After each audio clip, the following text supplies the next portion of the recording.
শুনো, অনেকটা আশা করে আসছিলাম, আয়া এখানে ভাবছিলাম যে দিদির বাড়িতে গিয়ে দুটো খাইতে দেবে, ঠিক আছে? দিদি কিছু খাইতে দিল। দিদি তোমার বাড়িতে আজকে কি হয়েছে? মুই পারুম না। না মুই পারুম না করলে হবে না, তোমার বাড়িতে কি হয়েছে আমাকে কইতে হইবে। আমার বাড়িতে হ্যাঁ কি হয়েছে আজকে? বলে বটে। মাছ হয়েছে, মাছ হয়েছে, শাক হয়েছে। শাক হয়েছে, মাছ আর শাক দিয়ে ভাত দিয়ে কি দিয়ে খেলো আমি বুঝতেই পারি। ঝুলটা কোথায়? পাতলা একটা টালটালা যে জিনিসটা লাগে পেটা চালানোর জন্য, সেটা কোথায় পাবা? জল ঢেলে দিচ্ছ নাকি? পান্তা, পান্তার সাথে মাছ সাথে শাক, ঠিক আছে? না এটা ইল্লার ল্যাঙ্গুয়েজ না, এটা দর্শক আপনারা বুঝতে পারছেন, দিদি কিন্তু ধরতে পারছেন এটা কোথাকার ভাষা আছে। দিদি টপ ফ্লোরতে নিকল যাচ্ছে, দিদি কিছুটা বুঝতে পারছে না, এটা হচ্ছে পুরালিয়ার ভাষা আছে, ঠিক আছে? এবারে পুরালিয়ার মানুষরা আবার এসে আবার ধরতে আসে না, এটা কোথাকার ভাষা আমি নিজেও জানি না। আমার মুখে এটা চলে আসে তো আমি এটা কই, বুঝছো? আর বলো, আর কিছু বলতে চাও? দিদির বিয়া কবে? সবাই প্রশ্ন জিজ্ঞেস করছে, আমাকেও জিজ্ঞেস করে, তো দিদির বিয়া কবে? সামনে, দিদির সামনে বিয়ে আছে। তো আপনারা যেটা করতে পারেন, এখানে যে রেড অফ এর অফিসটা আছে তার নিচে দাঁড়িয়ে থাকতে পারেন দিদির বিয়ার নিমন্ত্রণ পাওয়ার জন্য, ঠিক আছে?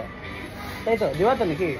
একদম দাওয়াত। দাওয়াত দাওয়াত তো হয়ে গেল বাঙালি ভাষা, পুরুলিয়া ভাষা এসব কাছে খাইতে দিবে, খাইতে দিবে। হ্যাঁ পান্তা পেঁয়াজ সবকিছু দিয়ে সুন্দর করে ঘেটে খেয়ে নিবে, একদম ঘেটে ঘুটে ঠিক আছে? এবারে এত যে রং বেরঙের জুস খাইছি আমরা, খাওয়ার পর যে এই যে কফিটা, এটা কিভাবে খাবো বটে? পেটে গিয়ে কি হবে? পেটে গিয়ে কি হবে বলো আমাকে। রেইনবো হবে, রেইনবো হয়ে যাবে, তা ঠিক কথা। কি হবে দিদি বুঝতে পারছেন, এত টপর টপর করে কথা কয়, এখন দেখি কিছু বেরোচ্ছে না দিদির মুখ থেকে। দিদির মুখ থেকে কিছু বেরোচ্ছে না, বুঝতে পারছেন ওটা নিকাল যাবে। এটা হিন্দিও না, নিকাল যাবে তো হিন্দি হয়ে গেল দিদি, আপনি বুঝতে পারছেন না। দাদা একাকি ফটোর করবে, আমাকে তো শিখাবেই না, তখন কি বলবে? শিখাতে হুবে বলে, শিখাতে হুবে, শিখাতে হুবে। হ্যাঁ হুবে। কেমন আছিস বুটে? কেমন আছিস বুটে? আছিস বুটে? আছিস বুটে। এই তো দিদির ভাই আইকিউ কিন্তু হেভি স্ট্রং, দেখতে পাচ্ছেন টপাটপ ধরে ফেলছে। বুটে ফিলছে, বললো ফিলছে, ফিলছে, হ্যাঁ তারপরে ধরে ফেলছে। দূরে ফিলছে, দূরে না ধুরে ফেলছে। দূরে ফিলছে, আরে ধুরে না, ধুরে মানে ধুরে ফিলছে। তো আমি অনেক কষ্ট করে শিখাচ্ছি এখন দিদিকে। আমার বাড়িতে কেউ পারে না, শুধু টুপাই অসাধারণ পারে।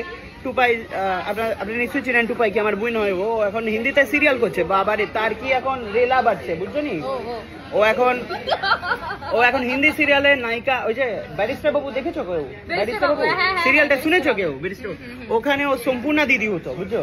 হিরোইনের দিদি, হিরোইনের দিদি তার যে শ্বশুর আছে তাকে বিয়ে করে ফেলছে। ব্যারিস্টার বাবু মানে পুরনো ব্যারিস্টার বাবু? হ্যাঁ পুরানোই তো, এই তো 2-3 বছর আগে। হ্যাঁ ওর যে দিদি হতো সে, মানে আমি তোমার স্টোরিটা বলছি, বাচ্চা মেয়েটার বর, তার একটা বাবাও আছে, ডেফিনেটলি আছে, নাহলে বাচ্চাটা এলো কি করে, তাই না? তো আমার বোন কি করছে, ওর ওই বাবাটাকে পটায় বিয়ে করে ফেলছে, একটা বুড়াকে পটাইছে, বুঝছো? ওই বুড়ার সাথে বিয়া দিয়ে নিজের বোনটাকে ঘর থেকে বের করে দিচ্ছে। কি বুদ্ধি, চিন্তা করো। এসব মানে এসব গল্প তো লাঠি মেলা ভার হয় না, কি রকম? ধরো ও তোমার বোন হয়, ও তোমার শ্বশুরকে গিয়ে বিয়ে করে নিচ্ছে, নিয়ে তোমাকে ঘর থেকে আউট করে দিল। কি কঠিন ব্যাপার। যাই হোক, এটা হচ্ছে একটা কঠিন সিরিয়াল, কিন্তু খুব ভালো সিরিয়াল, সবাই দেখেছে, সবাই এখানে হাসছে। শ্বশুর কি শ্বশুর? কি শ্বশুর শ্বশুর বলছে? যাই হোক, নোংরা কথাবার্তা বলছে এখন এখানে। আমরা তাহলে এখন আসি, দেখা হবে পরের ব্লগে, দেখা হবে বটে, ঠিক আছে? চলো যাই, দেখা হচ্ছে পরের ব্লগে। থ্যাংক ইউ সো মাচ, আজকে আমাদের দিন খুব ভালো গেছে, মানে তোমাদের কেমন জানি না, আমার সুস্মিতার খুব ভালো গেছে। থ্যাংক ইউ খুব ভালো। Bye bye.